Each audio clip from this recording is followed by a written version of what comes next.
My name is Muskan and you are watching Knowledge is Code. So today in this video we will see the mountain building theory by Kobo.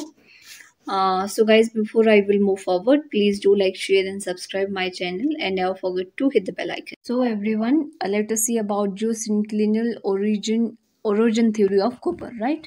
So कोबर जो है वो एक German geologist थे। उनकी एक book थी डर अर्थ, right.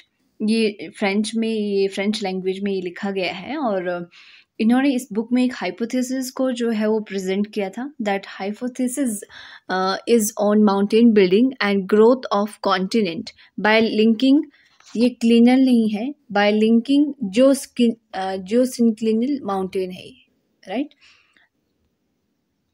geosynclinal mountain to the rigid shield that were already in existence, right? To the rigid shield है, ये शू नहीं है, that were already in existence, right? सो जो कोबर ने जो है हाइपोथेसिस दी थी इस बुक में, अब ये हाइपोथेसिस देने के पीछे इनका कोबर का मेन ऑब्जेक्टिव क्या था, राइट? मेन ऑब्जेक्टिव यही था कि ये रिलेशनशिप जो है between ancient rigid masses and more mobile zone जो कि जियोसिंक्लाइन, उनके बीच में क्या रिलेशन है उसको बता सके। एंशियंट रिजिड मास और मोबाइल जोन एंड जियोसिंक्लाइन के बीच में, यानी कि कॉन्टिनेंट एंड ओशन के बीच में क्या रिलेशन है वो है पर्टिकुलरली, जिसको उन्होंने ओरिजिन कहा। ओरिजिन किसको कहा?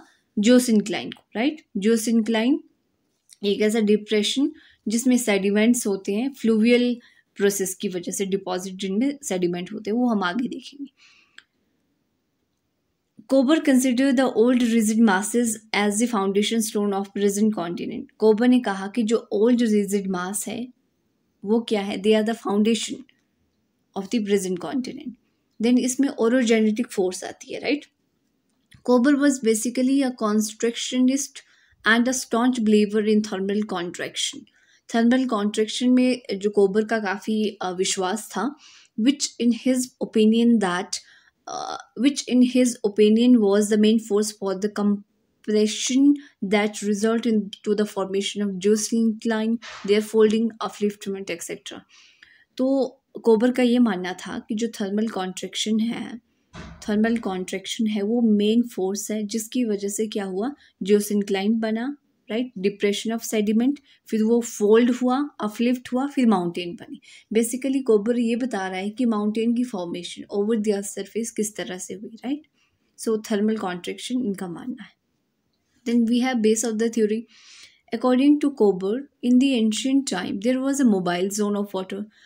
अकॉर्डिंग टू कोबर, पुराने समय में एक मोबाइल जोन ऑफ वाटर था। Mobile zone of water means पानी का एक जोन जो कि मोबाइल था, जो कि मूव करता था।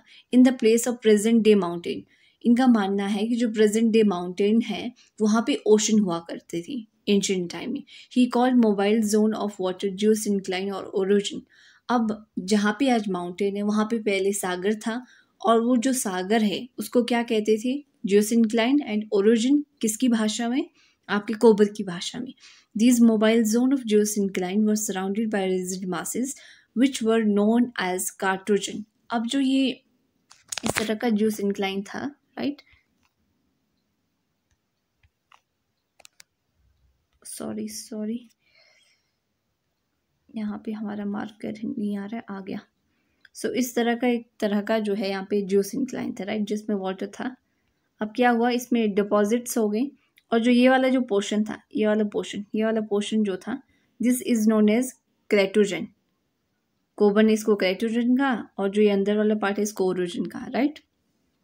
There were 9 rigid masses which had been increasing their area during geological time. अब कोबर का क्या मानना है कि 9 ऐसे रिजिड मासेस थे जो कि इंक्रीज कर रहे थे अपना एरिया। कब से? Since geological time, right, to earliest origin. The major events in Kober's scheme are the origin and filling of the geosyncline.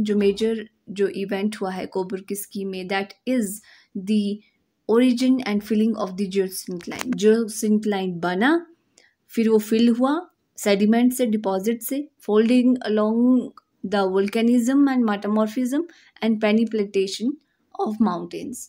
फिर क्या हुआ, वो एकदम से इरप्ट हो गया, फोल्ड हो गया और माउंटेन बन गया, राइट। सो मैकेनिज्म जो है इस थ्योरी का, that is according to Kober there are 3 stages involve in the mountain building. One is lithogenesis, then orogenesis, then glyptogenesis, right? Now what is lithogenesis? In this stage, geosyncline are created due to cooling and contraction of earth and deposition started. इसमें क्या होता है इस stage में geosyncline की, इसमें क्या होता है इस स्टेज में, सॉरी, जो जियोसिंक्लाइन है वो बनता है, that was created due to cooling and contraction of the earth. Earth जो है वो सेब की तरह सिकुड़ जाती है, राइट. तो उसकी वजह से जियोसिंक्लाइन बनता है. उसके बाद क्या होता है, फ्लूवियल जो प्रोसेस होती है नदियों की वजह से, नालों की वजह से, उसमें जो सैंड है, जो मिट्टी है, जो पत्थर है, वो डिपॉजिट होते रहते हैं. The preparatory stage of mountain building is called lithogenesis. तो पहली जो प्रारंभिक जो स्टेज है माउंटेन बिल्डिंग की, that is your lithogenesis, right. Sediment deposit हो जाते हैं फ्लूवियल प्रोसेस की वजह से, जिसको हम क्या कहते हैं, सेडिमेंटेशन. जैसे कि आप डायग्राम में भी देख रहे हो, increase sedimentation, increase enormous presence of beds of geosyncline, gradually subsidence start. जैसे जैसे जो सेडिमेंटेशन स्टार्ट होता है, जो बेड्स हैं जियोसिंक्लाइन के वो इंक्रीज हो जाएंगे एंड ग्रेजुअली जो सबसिडेंस है वो स्टार्ट हो जाएगा, right. Then we have orogenesis. In this stage mountain building process start. अब यहाँ पे माउंटेन्स जो है वो बनना चालू हो जाते हैं over time due to sedimentation की वजह से. Deposition in orogen from cratergen lead to increase in the pressure and weight. अब उसमें pressure and weight पढ़ना जो है स्टार्ट हो जाता है, आपकी जो डिपॉजिट जो मटेरियल है, और कॉन्ट्रैक्शन फोर्स की वजह से वो अपलिफ्टमेंट जो है वो स्टार्ट हो जाती है. Parallel range formed either side of the geosyncline called Randketten. अब जो इस तरह से रेंज बनती है, जैसे सेडिमेंट है ना, इस तरह की रेंज बनती रहेंगी, डिपॉजिट होते रहेंगे तो पैरेलल रेंज बनेगी. इसको क्या कहेंगे, Randketten. Unfolded middle portion called Zwischengebirge and median mass. बीच का जो, ये देखो आप, माउंटेन्स ऐसे बनेंगे ना, पैरेलल पैरेलल पैरेलल, इस तरह से रेंज बनेगी. और जो बीच का जो पार्ट होगा दैट इज मिडिन मास, बीच का जो फोल्डेड मास होगा, right. Then we have glyptogenesis. In this stage involved the gradual increase of mountain range. अब इसमें mountain range जो है वो increase होगी. Later में क्या होगा, जैसे जैसे mountain range होगी तो weathering भी तो होगी अब, right? Erosion भी होगा, deposition भी start हो जाएगा दोबारा से mountain का, जो है फिर दोबारा से landforms बनना हो जाएंगे start उसके ऊपर.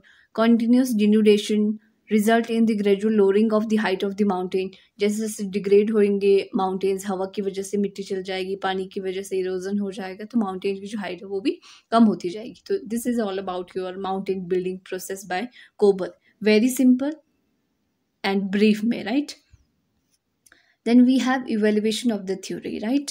अब इवेल्युएशन ऑफ द थ्योरी में if we see, though Kober geosyncline theory explain few aspects of the mountain building well, but the theory suffer from certain weaknesses and nuances. बहुत सारी जो weakness है और इसकी कुछ और खामियां हैं, right, इस theory की. The force of contraction has pointed out by Kober is not enough to cause mountain building. अब जो force of contraction है उसमें इतनी ताकत नहीं है कि जो mountains है, जो sediment है, वो afflict होंगे उससे, right. उसमें उतनी ताकत नहीं है. तो here is one mistake done by Kober. Then second we have, in fact, the very high extensive mountain like Himalayas, Rockies cannot be formed by mere force of contraction. अब आप हिमालयाज जैसे विशाल माउंटेन्स को देखिए, एंडीज को देखिए, Rockies को देखिए, अब ये क्या केवल उस फोर्स ऑफ कॉन्ट्रैक्शन की वजह से बने होंगे, which is generated by the cooling of earth, you know. अब ये सोचना भी एक तरह से आज के scenario, it's a very unscientific thing, logic नहीं है, right. Then we have third, that is according to Suess only one side of geosyncline move whereas other side remain stable. Suess ने क्या कहा, जियोसिंक्लाइन में एक जो part है वो मूव कर रहा है और दूसरा स्टेबल है.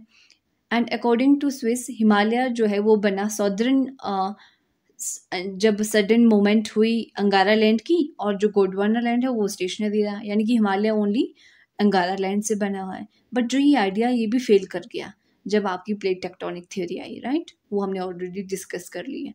Kober theory was not able to explain the north south extension of the mountains. अब जो कोबर की थ्योरी है वो ये एक्सप्लेन नहीं कर पाई कि जो नॉर्थ एंड साउथ में जो माउंटेन्स है, how they are there in their own position, right?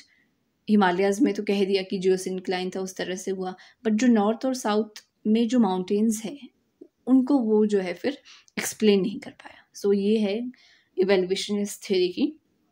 So everyone, that's all for today. Thanks for watching, and don't forget to like, share and subscribe my channel. Thanks. Bye and take care.